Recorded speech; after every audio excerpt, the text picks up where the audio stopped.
What's good? It's your boy Tab Money, and today I'm gonna talk about how the metaverse can change our lives forever. How it can make our imaginations, our fantasies, everything that we do in our dreams, whether lucid or non-lucid, all that type of stuff, and realizing how the metaverse will change our lives. I'm explaining through the work and I'm informed point of view of how it would change our lives.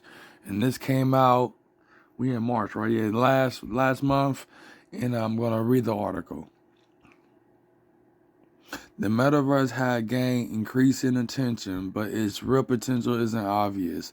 In this episode of Experts Explain, Stanford University Jeremy Belson helped us understand the fast evolving technology. He says the metaverse is still a work in progress whose development will be driven by use cases that make sense. We've all heard of the metaverse, an immersive virtual world that's a digital twin of the real world. So the metaverse will have a copy of the whole world. Like I said, when artificial intelligence gain full activation and get a good view of the whole world, including all the countries in the world, everything in the world, and hold that image, take a picture of that, copy of that image, and then invoke it into the digital world. So the metaverse will have real world areas and stuff. You know what I'm saying? Like right now, I'm playing Star Trek and Star Trek Online on Xbox, and I haven't get to DC Universe Online yet. But what I'm trying to say is, when it comes to multiplayer video games, is the next step of really becoming of the metaverse. But when it becomes a real world type of thing, you know what I'm saying, bringing real world and also adding alien towns and countries or even states within these metaverses, and enhance the imagination up. It's all about embrace your imagination, your fantasies, everything you dream of having when you was a kid by looking up to Marvel and DC and Mortal Kombat. All these franchises that you know of, they can be turned to a form of metaverse, is what I'm trying to say. Or a bit like climbing into the internet, depending on who you talk to. But how many of us know exactly how it works?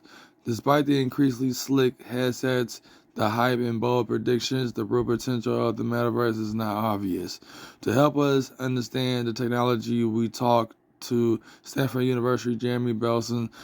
He's been researching the metaverse and virtual reality for decades. He started Stanford Virtual Human Interaction Labs and co-founded the VR-focused tech company Star. In this episode of Experts Explain, Belson paints a compelling picture of a virtual world where you can be any size, shape, or gender you wish, including race as well, but you don't want to make that obvious, where you can interact with 3D projections of real people and non-fungible objects, experience haptic sensations, and have intense experiences that solve hard problems.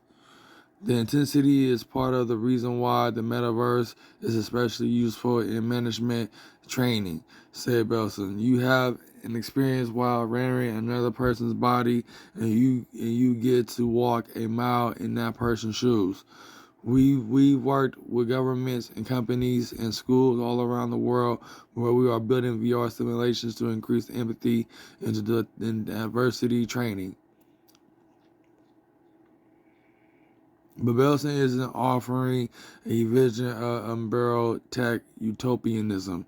The VR expert is candy when it comes to the platform's shortcomings, and see it as a work in progress whose development will be driven by use cases that make sense. The metaverse is not going to change your life tomorrow, he says. There was a moment when we thought all of us were going to be in the metaverse, and the media was promoting it as an everyday thing. But we're not going to have that for some years. So basically, around 2028, or even definitely before near the end of the 2020 decade, that's what he's trying to say. So in some years, he's talking about later on, but between 2026 and 2028, where we can see the metaverse. Basically 2026, where people spend hours in there, But by 2028, people are gonna have to live their lives in there when it comes down to curfews and quarantines and stuff like that. We got to deal with when it comes to the age of Aquarius. A new reality, building the metaverse. To find out more about how the metaverse can be made safe, accessible, and economically valuable, watch this Davos 2023 panel session featuring Rwanda ICT Minister Paula Meta Neil Stevenson, author of Snowcrash, where the term metaverse was coined. Making the metaverse open and inclusive. In May 2022, the World Economic Forum launched Defining and Building the Metaverse, an initiative that aims to guide the creation of a safe and inclusive metaverse by bringing together governments, business leaders, academics, and civil society.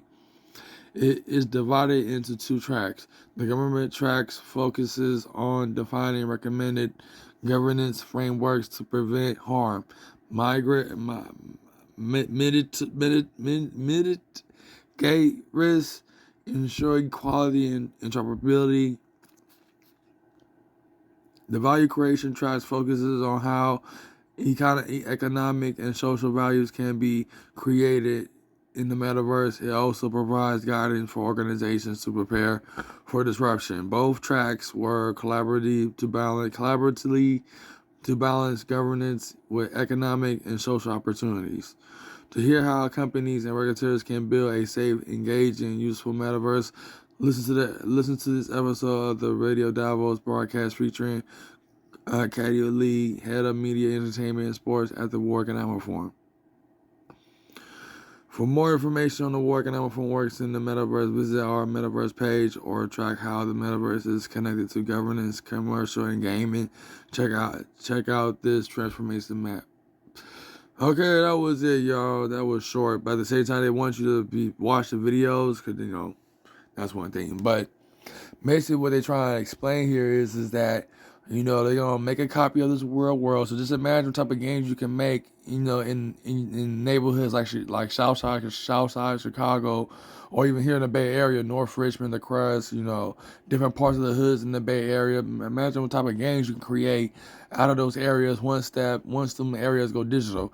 And I know you wonder why you refer them the hood areas, because I'm more familiar with hood areas since I be in the streets, but not no more. But when I used to be in the streets, I used to be in them type of areas. I never been in Chicago, but I'm talking about the Bay Area in general. But what I'm trying to say is once they create a copy of the real world and put it into the metaverse, once artificial intelligence get a copy of this real world and put it into the digital world, because you got to understand artificial intelligence, the reason why they're going to focus mainly on artificial intelligence, because only AI can build a metaverse in the way that fits everybody's vision, what I'm saying, including my vision. So what I'm trying to say is getting close with artificial intelligence will be the goal around the beginning of the decade of 2030. That's when I will become one with the artificial intelligence, but also become one with the tree of the Qliphoth. So the spiritual and the digital, I'm going to become one with both of them. You know what I'm saying? Right along with the physical, but I'm going to be so caught up in my imagination and my fantasies, I'm not really focused upon living fully into the physical, living for this world, buy expensive stuff, unless it's video games or stuff to help me engage and become of the digital world. You know what I'm saying? Converting my hard working money into in-game tokens and stuff. I'm only mainly focused on in-game tokens. So as far as I can go with cryptocurrencies or just things like that in that matter, like I did one of my videos, Second Life is coming to the mobile. I thank God they coming to mobile. I might not stream it for y'all because my hands are by the microphone and the speaker, so it might not sound right in your ears, but I'm thank God they coming to mobile though, man. That means I'll have more time being at home, being in digital, living through a tablet or living through computers or smart devices, and just live my life in the digital world. Yes, I already ordered me a Fire Stick, Amazon Fire Stick, because the one I have right now, the remote control don't work no more, and this thing be lagging. But this new one I'm getting is climate friendly. So that means it might have limits to what it can do to what videos I watch. But it could be in all the videos I can watch. But I'm talking about the time span of it. You know what I'm saying? But The one thing I want to let y'all know is that, say if you don't want to become of the digital or the spiritual or become of the physical or become of Yahweh, then go for it. You know what I'm saying? Go for it. If you love the things in this world, go for it. Because when people become famous, become celebrities and stuff like that, they become obsessed with the world. And to me, I don't want to take that route. I want to take a route that nobody else is not taking a path that nobody else will want to walk on. And that is the digital and the spiritual path. Becoming the spirit realm, becoming of the digital world. And that's one thing I'm trying to say. So this is your boy, Ty. Maybe you'll look out for more videos like this and stay tuned. So peace.